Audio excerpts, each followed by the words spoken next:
berkat melalui khotbah pada Sabat ini berjudul Fundamental Faith of Adventists oleh Pendeta Adri Lego. Sebelumnya, kita akan mendengarkan perkenalan pembicara oleh Ketua Edisrat.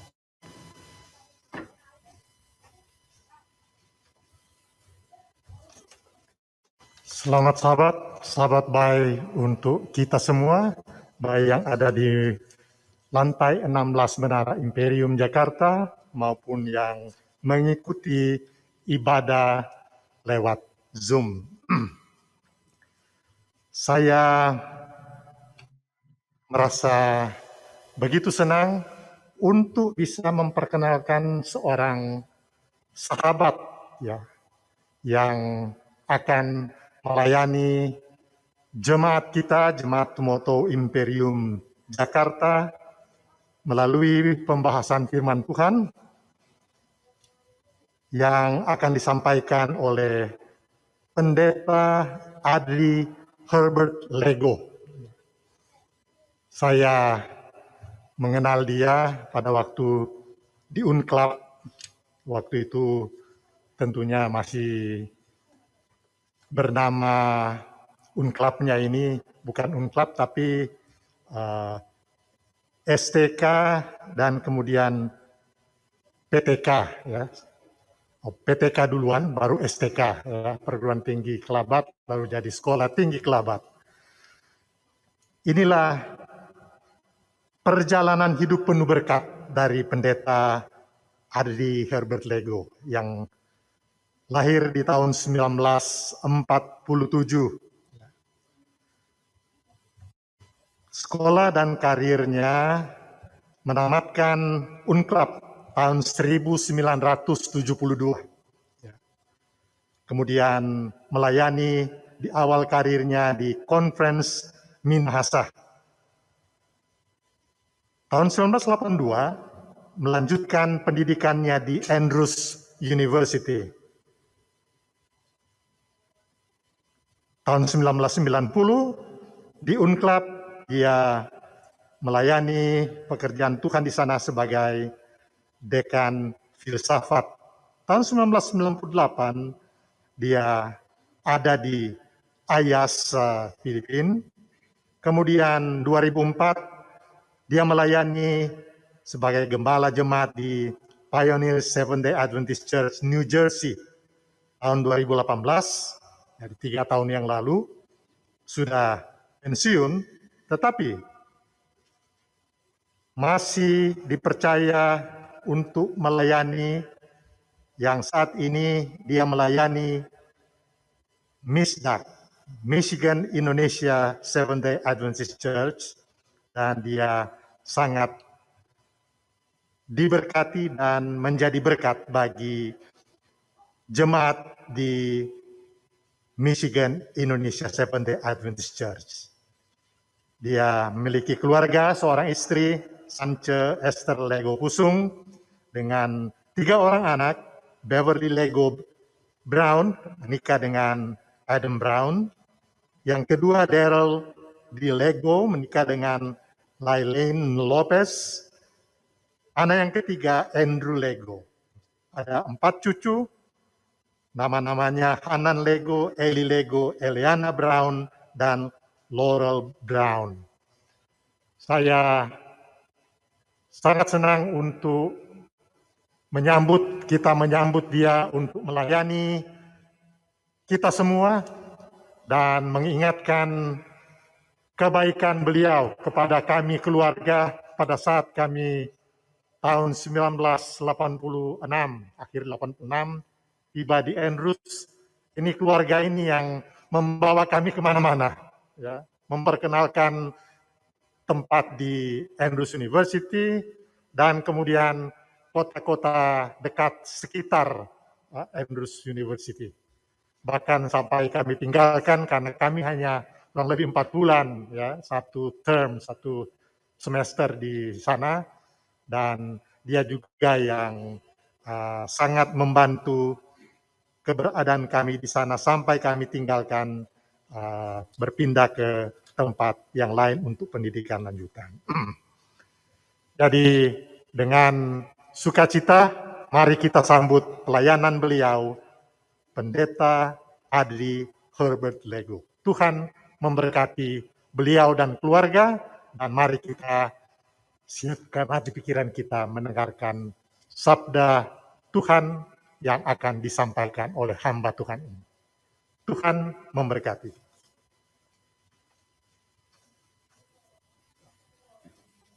Terima kasih atas perkenalan pembicara. Baiklah, ayat inti khotbah kita pada Sabat ini terdapat dalam 1 Yohanes 4 ayat 16. Saya bacakan. Kita telah mengenal dan telah percaya akan kasih Allah kepada kita.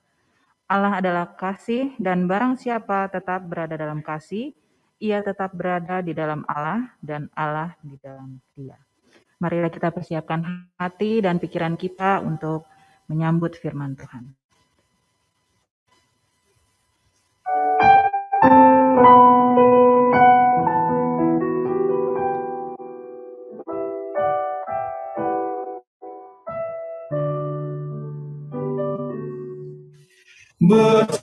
Bersabdalah ya Yesus kepada jiwaku,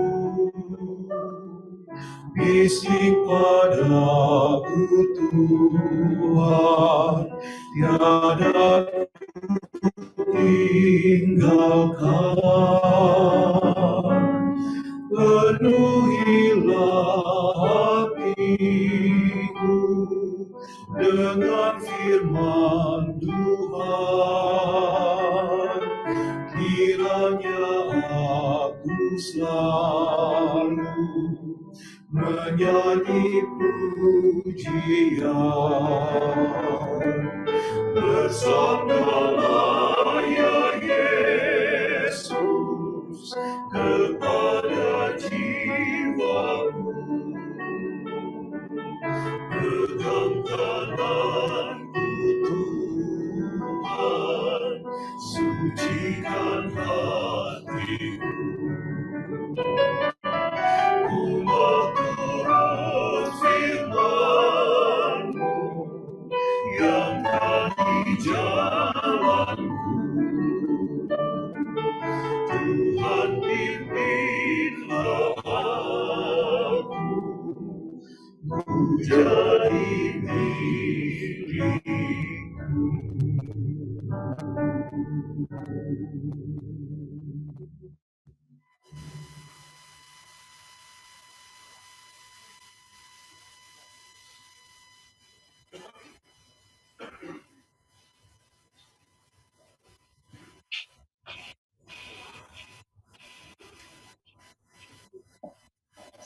Selamat malam, selamat hari Sabat. Maafkan. Selamat pagi kalau di Indonesia. Oke. Sekali lagi selamat pagi dan selamat Sabat. Terima kasih, walaupun kita terpisah-pisah tempat, tapi kita mempunyai kesempatan untuk berbakti bersama-sama. Tuhan kita itu tidak terbatas dengan tempat dan waktu tentunya. Jadi kita bersyukur walaupun saudara-saudara yang barangkali di mana-mana saja di Jakarta, atau saya dengar ada yang di Tomohon, apakah memang betul di Minahasa atau tidak, tapi kita di mana saja kita berada tentunya kita berbakti bersama-sama dalam roh dan kebenaran. Saya percaya di mana saja tentunya Tuhan ada di sana.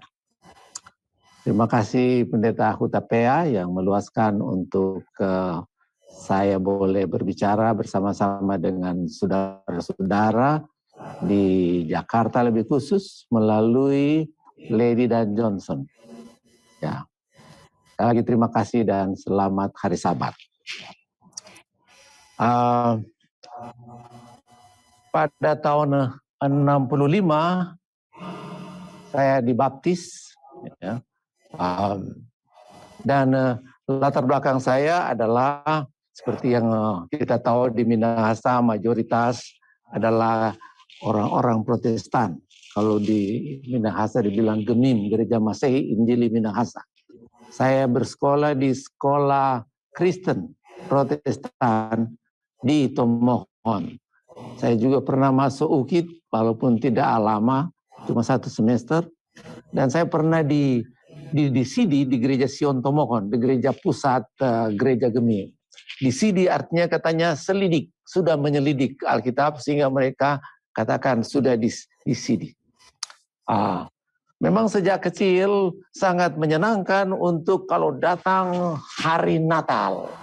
Kalau hari Natal, wah anak-anak memang senang sekali oleh karena tentunya segala sesuatu baru, ya sepatu baru, baju baru dan semuanya makanan yang baru dan lain sebagainya. Ini di Bethlehem Efrata kejadian Al-Masih, Tuhan sudah terperanak dalam suatu kandang.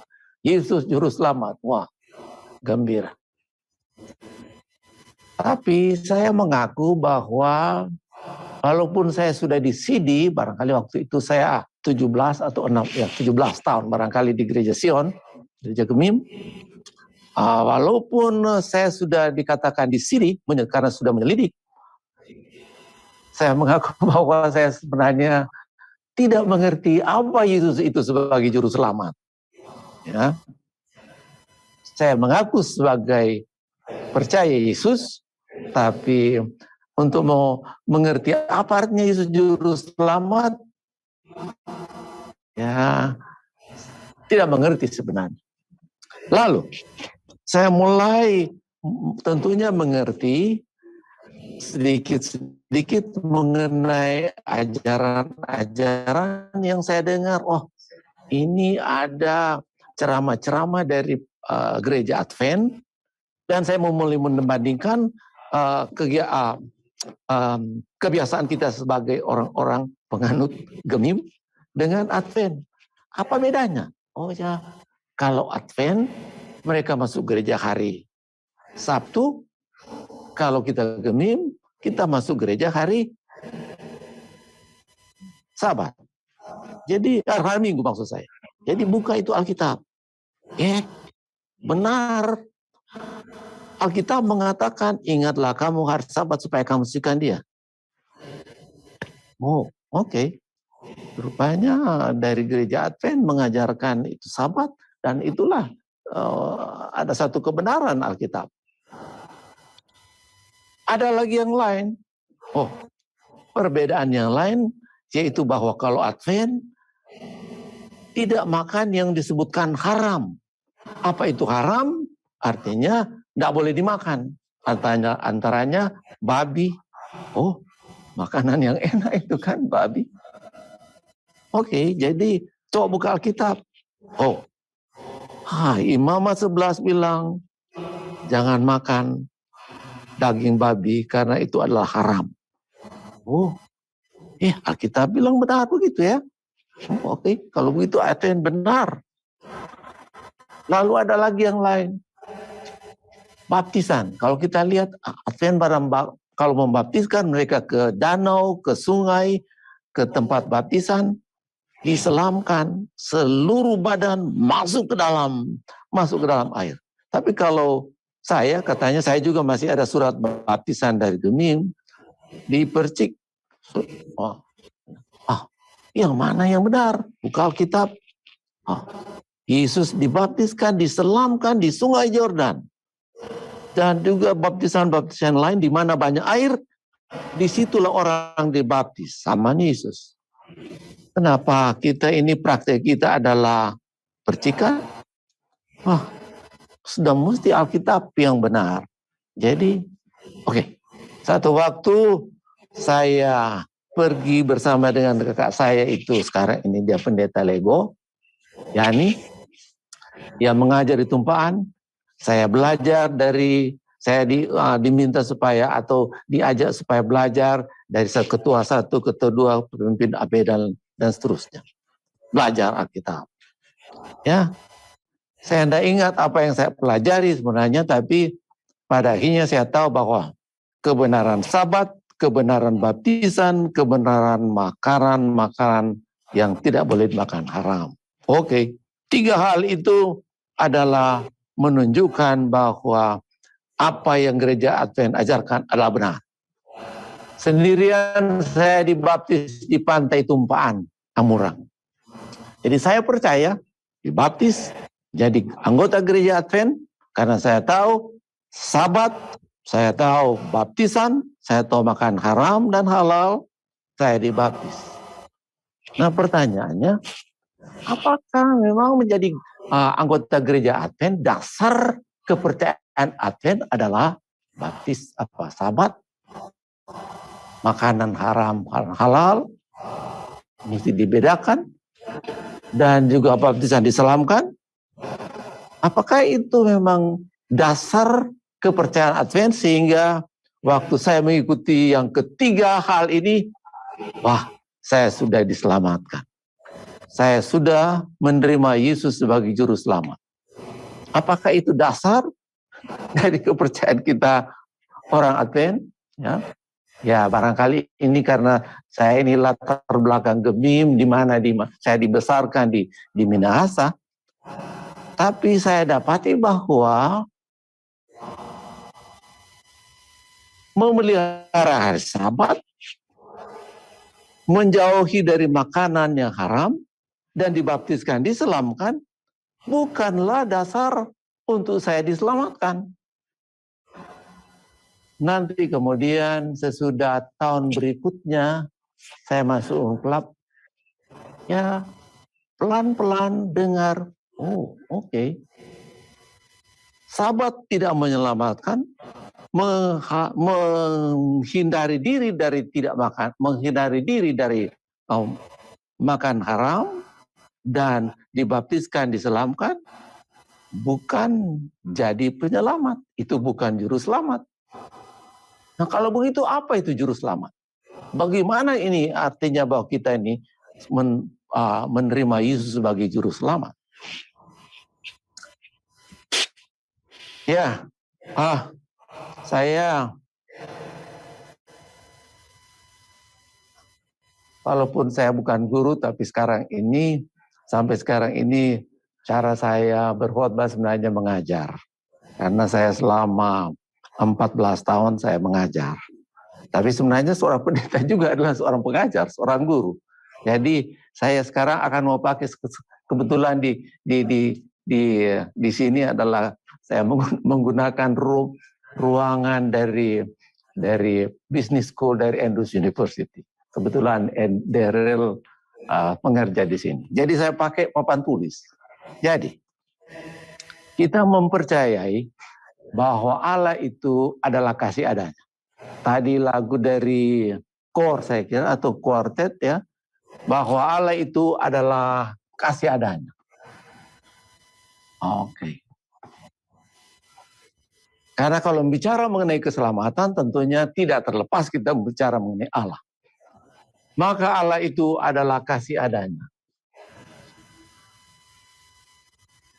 Allah itu adalah kasih adanya. Kita tahu bahwa Allah itu omnipotent, omnipresent, omniscient ya.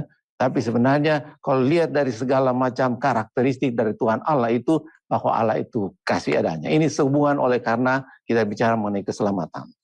Nah, karena Allah itu kasih adanya, ya, karena Allah itu kasih adanya, maka segala sesuatu yang Dia buat dalam dunia ini, dalam semesta ini bagi manusia adalah semata-mata latar belakang adalah apa? Kasih adanya.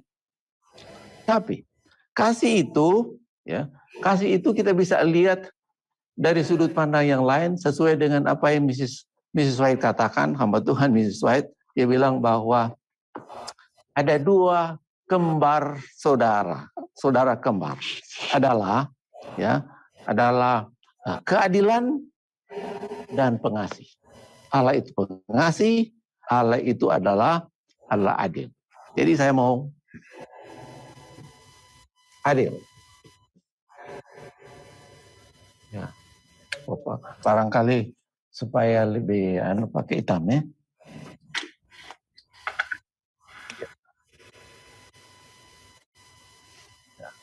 Allah itu adil, ya.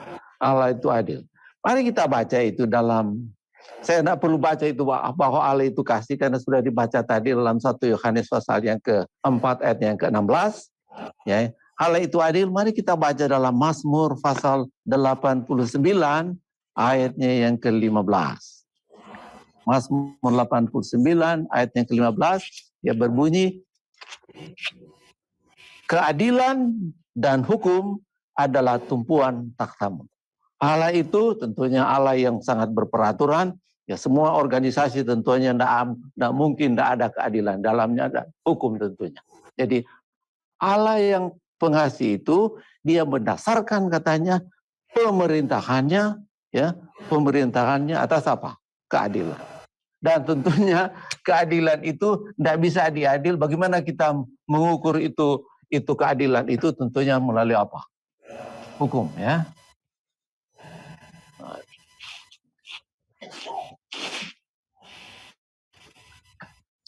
Seperti apa yang ayat itu sudah dibacakan tadi, yaitu bahwa Allah itu, sekali lagi, keadilan dan hukum adalah tumpuan, adalah dasar daripada taktanya, dasar daripada kasih Allah, hukum keadilan Allah. Maka sesudah Tuhan Allah menciptakan langit dan bumi,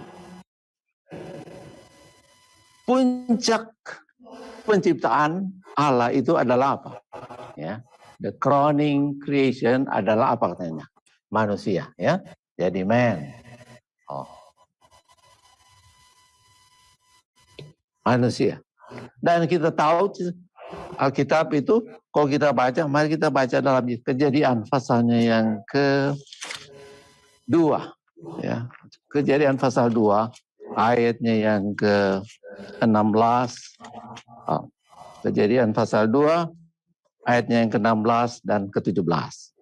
Lalu Tuhan Allah memberi perintah ini kepada manusia segera sesudah mereka itu diciptakan. Semua pohon dalam taman ini boleh kamu makan buahnya dengan bebas, tetapi pohon pengetahuan tentang baik dan yang jahat itu janganlah kamu makan buahnya, sebab pada hari engkau memakannya pastilah engkau akan mati. Ini segera Tuhan Allah sudah menciptakan itu manusia, dia terus bilang itu hukum, ya. Jadi Tuhan manusia tetap kemudian ditaruh atau ditempatkan di bawah hukum, ya. Dan seperti yang kita tahu bahwa Allah itu tidak pernah berubah-ubah. Mari kita baca kembali kepada Mazmur 89 ayatnya ke-35. Ya. 89 ayat 35. Aku tidak akan melanggar perjanjianku, dan apa yang keluar dari bibirku tidak akan kuubah. Jadi, kalau Tuhan Allah sudah memberikan hukumnya kepada manusia, tentunya sampai sekarang ini, dia akan tidak pernah merubah hukumnya. Tentunya. Karena Allah itu tidak berubah-ubah. Yohanes 1 ayat 12 sudah akan lihat juga. Sebenarnya ini sangat ringkas ini pelajaran ini atau pembahasan ini, ya. Oleh sebab itu, karena waktunya sangat terbatas, maka kita coba meringkatkan seringkas mungkin. Oke. Jadi hukum ini tidak pernah berubah. Nah, Tuhan katakan kepada manusia, saya bilang kan, ya, pasti akan mati. Jadi sekarang ini kita tahu ceritanya. Pada waktu manusia Tuhan Allah berikan ini perintah, ya, karena perintah itu memang menjadi landasan daripada pemerintahannya atau taktanya, maka kita tahu ceritanya Adam dan Hawa tertipu oleh ular, maka mereka kemudian makan makanan yang dilarang untuk dimakan, melanggar hukum. Dan kita tahu Roma pasal 6 ayat 23 tentunya kita tahu bersama kan. Roma pasal, jadi mereka ini sesudah mereka melanggar mereka kemudian tentunya apa? Berdosa. Oke? Mereka berdosa dan upah dosa adalah maut. Saya pakai kata mati. Ya. Upah dosa adalah maut. Upah dosa adalah kematian. Dan sekali lagi, kenapa memang manusia memang mesti mati? Karena Alkitab bilang, Tuhan bilang bahwa pada waktu kau makan, kamu akan pasti mati. Surely die, dia bilang. Pasti akan mati. Dengan kata lain bahwa hukum itu memang pasti, tidak berubah-ubah. Tuhan tidak berubah-ubah. Jadi memang manusia mesti mati. Tidak ada jalan yang lain. Manusia mesti mati. Kenapa? Sekali lagi, melanggar hukum Tuhan. Nah, sekarang kita datang pada pertanyaan, Allah itu kasih adanya. Bagaimana Allah itu kasih adanya, lalu kemudian membiarkan manusia itu mesti mati dalam dosanya? Tuhan itu pengasih, ya. Jadi kita datang pada yang berikutnya, ya. Angka ini lebih bagus, ya. Ya, Tuhan itu pengasih. Mari kita baca dalam Keluaran pasalnya yang ke-34 ayat yang ke-6. Keluaran 34 ayatnya yang ke-6.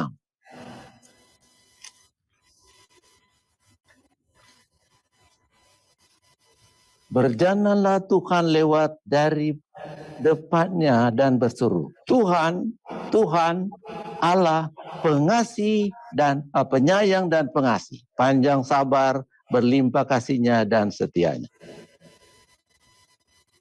Jadi Allah itu katanya adalah pengasih. Jadi karena Allah itu pengasih, dia tentunya harus menunjukkan caranya bagaimana supaya manusia yang mati dalam dosa itu boleh diselamatkan, boleh diberikan kesempatan kembali untuk jangan mati dalam dosanya, tapi dia boleh memperoleh kehidupan. Nah, kalau Tuhan Allah itu pengasih, seperti Alkitab bilang tadi, Keluaran pasal 34 ayat yang ke-6, Tuhan Allah itu pengasih. Pengasih itu tentunya artinya bahwa seorang yang pengasih adalah seorang yang harus memberikan sesuatu, ya. Karena seorang yang pengasihnya itu tidak hanya berhenti dalam dirinya sendiri, tapi pengasih itu harus ditunjukkan kepada satu sasaran. Dalam hal ini tentunya sasarannya tidak lain daripada apa? Manusia itu sendiri. Jadi Tuhan menunjukkan kepengasihannya kepada manusia yang sudah berdosa. Nah, jadi bentuk apa pengasih itu yang Tuhan tunjukkan kepada manusia, ya? Tuhan katakan adalah, ya tentunya ini kepengasihannya itu harus ditunjukkan dalam karunia, pemberian, ya, pemberian. Kalau saya pengasih kepada anak-anak saya harus menyediakan apa? Pemberian apa saja, pendidikan, apa saja tentu yang manusia, yang anak-anak buat. Ya, demikian Tuhan yang pengasih, ya, dia sediakan karunia, gift, ya, pemberian. Bentuk karunia apa yang Tuhan berikan kepada manusia? Apa bentuknya? Oke. Ayat yang semuanya orang Kristen tahu. Yohanes 3 ayat 16. Kita semua suka hafal. Tidak ada yang barangkali yang belum hafal. Karena demikianlah Allah mengasihi isi dunia ini, si manusia, sehingga dikaruniakannya anak yang tunggal. Jadi karunia katanya dalam bentuk siapa? Yesus. Ya kan? Jadi karena begitu karena demikianlah kasih Allah akan dunia ini sehingga dikaruniakannya anaknya Yesus yang tunggal, sehingga barang siapa yang percayakan dia jangan binasa melainkan beroleh hidup yang kekal. Yesus, ya, adalah karunia yang menjadi, ya, jalan untuk mana Tuhan menunjukkan pengasihannya kepada kita, kepada manusia. Nah, siapakah Yesus ini? Ya, Tentunya tidak perlu kita bicara banyak mengenai Yesus, ya. Kita bicara saja mengenai bagaimana sehingga Yesus boleh menjadi juru selamat. Nah, kita datang kepada kehidupan Yesus waktu dia di dunia ini tentunya. Ya. Siapakah Yesus itu? Ya, kita tahu bahwa dia itu menjelma menjadi manusia dari Allah. Ya, Yohanes pasal 1 kita tahu itu bahwa Yesus dia menjelma menjadi manusia, walaupun dia sebagai seorang atau sebagai pencipta, tapi kemudian dia merelakan diri untuk menjadi manusia sama seperti kita. Jadi memang supaya dia bisa menunjukkan kasihnya, maka dia mesti jadi manusia. Ya. Kita bisa menunjukkan kasih kepada hewan contohnya, tapi hewan banyak kali tidak mengerti apa itu kasih. Ya. Jadi mesti jadi hewan supaya kita bisa berkomunikasi dengan hewan. Ya. Demikian pun untuk supaya kita Yesus bisa berkomunikasi dengan kita manusia, maka dia mesti manusia. Ya. Supaya kita bisa mengerti Yesus itu, maka dia mesti jadi manusia. Nah, waktu dia jadi manusia sama seperti kita, bagaimana itu kehidupan dari Yesus waktu dia jadi manusia? Kita baca dalam Ibrani pasalnya yang sebelum kita datang baca Ibrani pasalnya yang ke-4, ya, kita mau baca dalam 1 Petrus 2 ayat 22. 1 Petrus 2 ayat yang ke-22.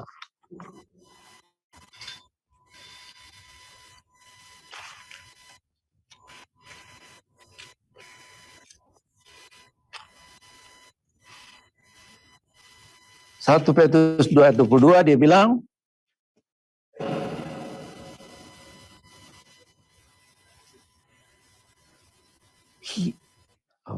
ia tidak berbuat dosa dan tipu tidak ada dalam mulutnya. Ya.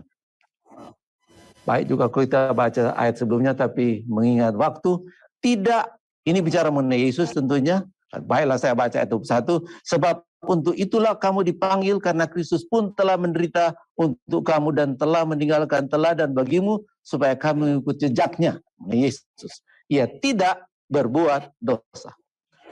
Ingat waktu, ayat-ayat yang lain juga banyak menunjukkan bahwa Yesus tidak pernah berdosa. Jadi karena Yesus itu tidak pernah berdosa, itu artinya bahwa Yesus itu apa? Ya, Yesus adalah seorang yang menghidupkan satu kehidupan yang suci. Dengan kata lain, menghidupkan kehidupan yang penuh penurutan kepada Tuhan. Ya. Yesus baik melalui Raja Daud sekalipun dia sudah katakan bahwa itu Yesus itu waktu datang dia seorang yang akan datang menjadi menghidupkan suatu kehidupan yang suci. Ya. Dan seperti yang kita bisa baca lagi kembali ayatnya 21, Kristus pun telah menderita untuk kamu dan telah meninggalkan teladan bagimu supaya kamu mengikuti jejaknya. Nah, itu kita akan mengerti sesudah kita melihat bagaimana Yesus menjadi juru selamat. Nah, satu kehidupan yang suci jelas ya akan tidak membuat dia, karena dia walaupun dia manusia dan dia hidup dalam kehidupan yang suci, dia tentunya tidak perlu mati dia. Ya, kenapa? Ya, dia itu suci. Karena orang yang melanggar hukum saja yang berdosa yang harus mati. Tapi Yesus tidak perlu mati. Kenapa? Dia menghidupkan satu kehidupan yang suci. Jadi, oleh sebab itu kalau kita baca dalam Yohanes ya, Yohanes pasal yang ke-14 ayat 6 kita tahu. Yohanes 14 kita baca. Yohanes 14 ayatnya ke-6.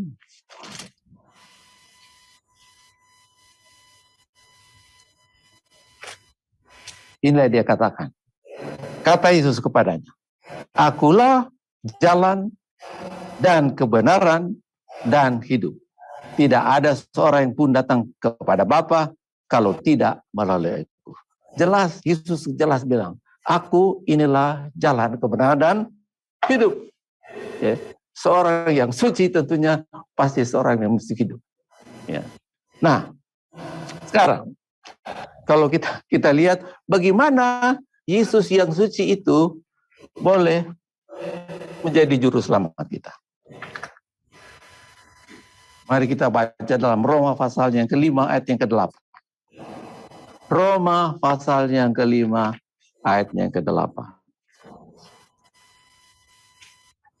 Dia bilang, akan tetapi Allah menunjukkan kasih-Nya. Jadi, Allah menunjukkan kasih-Nya kepada kita oleh karena Kristus telah mati untuk kita ketika kita masih berdosa.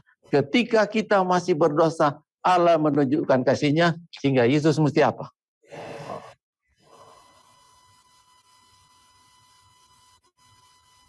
Ya, dia mesti mati. Ya. Ini salib itu menunjukkan kematiannya.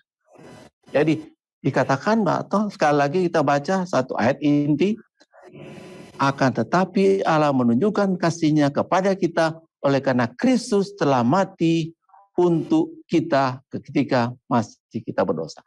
Nah, ada memang sebutkan Tuhan Yesus menjadi pengganti, tapi itu artinya yang sangat jelas saya kira bahwa Yesus mati bagi kita. Jadi itu caranya saja adalah jadi kalau begitu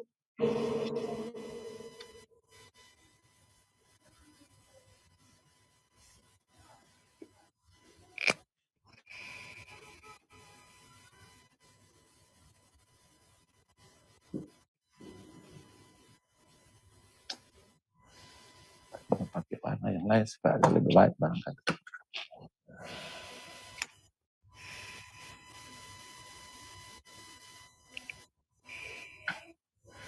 Barangkali ini seperti kelihatan sangat simpel, sangat sederhana, tapi justru inilah artinya bagaimana kita tahu bahwa Yesus juru selamat. Yesus juru selamat artinya Yesus menjadikan tempat, membuat tempat kita menjadi tempatnya dan membuat tempat Yesus menjadi tempat kita. Jadi bagaimana kita diganti tempat satu dengan yang lain. Nah, setan dalam hal ini nanti karena Tuhan setan akan menuduh bagaimana bahwa Allah itu tidak pengasih.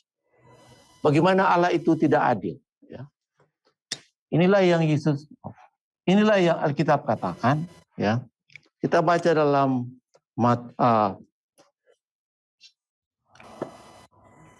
Mazmur 85 ayat yang ke-15. Maksud saya Mazmur 85 ayat 11. Kasih dan kesetiaan akan bertemu, keadilan dan damai sejahtera akan bercium-ciuman. Itulah yang Daud katakan. Keadilan dan kasih Allah bertemu di mana? Bertemu dalam Yesus. Jadi kalau kita mau lihat bagaimana Yesus atau Allah itu mengasihi kita manusia sehingga dia menggantikan tempatnya adalah kematian Yesus. Bagaimana Allah itu adil untuk juga supaya kita bisa lihat bahwa dia menempatkan diri kita kepada tempatnya adalah apa? Salib. Jadi itu salib adalah pertemuan keadilan dan kasih Tuhan. Setan akan tutup mulut untuk menuduh Allah bahwa Allah itu tidak adil atau Allah itu tidak pengasih. Pengasihan Allah dan keadilan Allah bertemu dalam salib. Nah, inilah artinya Yesus jadi juru selamat kita. Nah, bagaimana kita supaya kita memang betul-betul jadi juru selamat? Barang siapa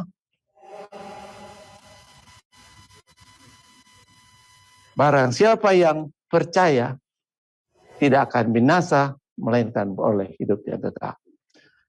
Sekarang ini ada orang bilang bahwa karena kita ini sudah berada di bawah karunia,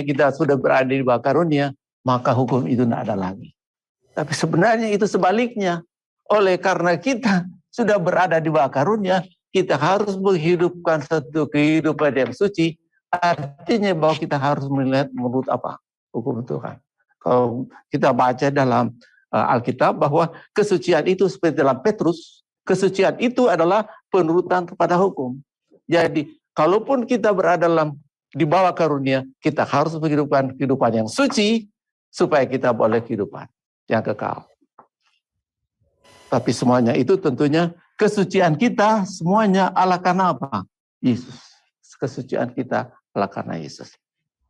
Nah, inilah sebenarnya dasar dari kehidupan atau kepercayaan dari orang Advent. Bukan karena Sabat, bukan karena makanan haram, bukan karena dibaptisan, diselamatkan, walaupun itu semuanya adalah kebenaran yang perlu diturut, tapi juru selamat adalah Yesus Kristus. Bukan Sabat dan bukan yang lain-lain. Nah, untuk kita, supaya kita boleh memperoleh keselamatan dalam Yesus, karena demikianlah Allah mengasihi isi dunia, supaya barang siapa yang percaya, ya, tidak binasa, melainkan oleh hidup yang kekal. Kita tahu dalam juga Efesus pasal yang kedua dan seterusnya, sebenarnya banyak ayat. Ini semua sebenarnya tiap-tiap poin ini adalah satu topik yang besar. Cuma inilah ringkasan sebenarnya dasar dari kehidupan kita sebagai orang-orang Kristen Advent. Ya, Kristen Advent. Menjadikan Yesus sebagai juru selamat mengartikan bahwa kita diselamatkan dalam Yesus, dan keselamatan dalam Yesus itu tentunya aplikasinya atau ya, bagaimana itu boleh menjadi kehidupan kita adalah Roh Tuhan. Yesus bilang tentunya kita tahu, jikalau kamu mengasihi aku, maka kamu akan turut hukum.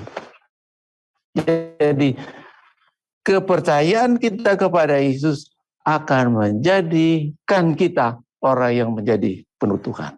Jadi kasih adalah sama dengan Allah membuat segala sesuatu dasar kasih, apa saja juga yang kita buat untuk Tuhan dan sesama manusia atas dasar kasih. Kenapa? Yesus yang pengasih sudah memiliki kita punya kehidupan. Jadi pertanyaan, apakah kita sudah secara pribadi memang menerima Yesus secara pribadi? Saya sudah dibaptis, walaupun sudah dibaptis sejak tahun 65, nanti sekitar barangkali 10 tahun depan, baru kemudian saya lebih mengerti itu. Barangkali sudah memang sejak dibaptis, sudah terus mengerti ini. Tapi dari pengalaman saya, banyak juga orang Advent yang salah mengerti akan Injil itu, sehingga kita tahu kesalahan mengerti firman Tuhan akan menuntun kepada kesalahan perbuatan, dan kesalahan dalam perbuatan akan menuntun kepada kebinasaan. Ya, itulah pengalaman yang kita lihat dalam gereja kita. Dan kalau kita memang betul-betul mencintai Yesus, tidak ada iri hati, tidak ada cemburu, tidak ada kemarahan, tidak ada hal-hal yang negatif, semuanya akan apa? Hilang.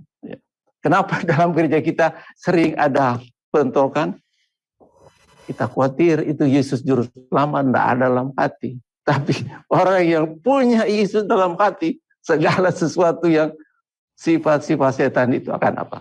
Hilang. Dan semuanya hanya aplikasinya Yesus dalam hati kita. Yang Roh Suci yang membuat kita dirubah supaya kita ini telah menjadi orang-orang yang sesungguhnya memiliki hidup yang kekal di dalam Yesus. Allah doa dan harapan saya. Saya kira waktunya untuk kita berdoa. Mari kita berdoa bersama-sama.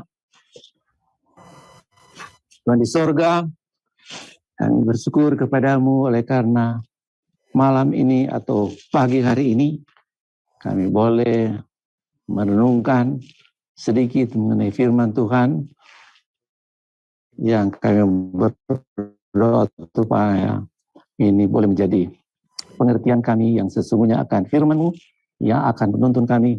Bukan saya memiliki pengertian yang alkitabiah, tapi juga menghidupkan kehidupan Alkitabiah yang menyediakan kami untuk hidup dalam kerajaan-Mu nanti. Hamba mau berdoa untuk siapa saja yang sudah bisa mendengarkan, berkat-Mu kiranya boleh menyertai, kiranya Roh Tuhan bukan saja menerangi pikiran kami, tapi menerangi hati kami.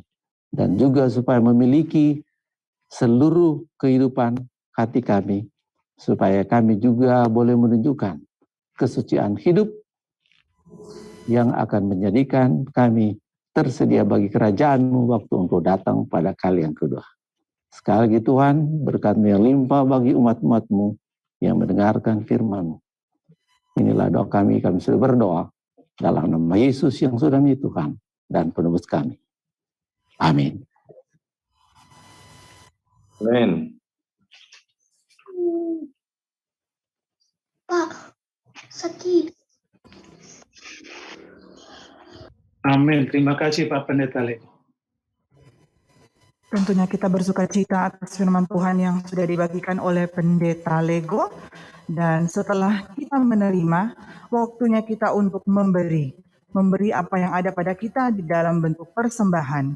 Untuk itu saya akan bacakan bacaan persembahan kita pada Sabat ini yang berjudul Zuki dan Pali menempatkan Tuhan yang terutama. Yang hingga saat ini kita sudah nikmati, sedang nikmati, dan kita akan nikmati sampai jam penutupan Sabat sebentar sore. Dan khususnya terima kasih kita sampaikan kepada hamba Tuhan Pendeta Adi Lego yang sudah membawa pekabaran yang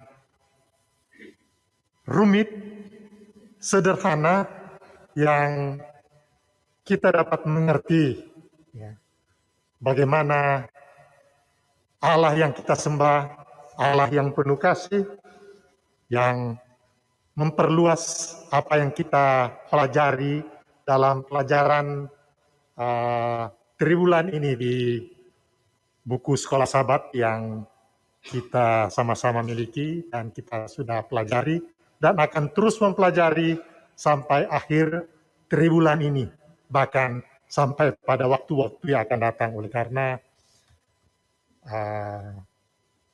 doktrin atau kepercayaan kita akan selalu diulang-ulang, ya, sebagaimana Alkitab katakan, "Hendaklah kamu membaca, hendaklah kamu mengajarkan berulang-ulang."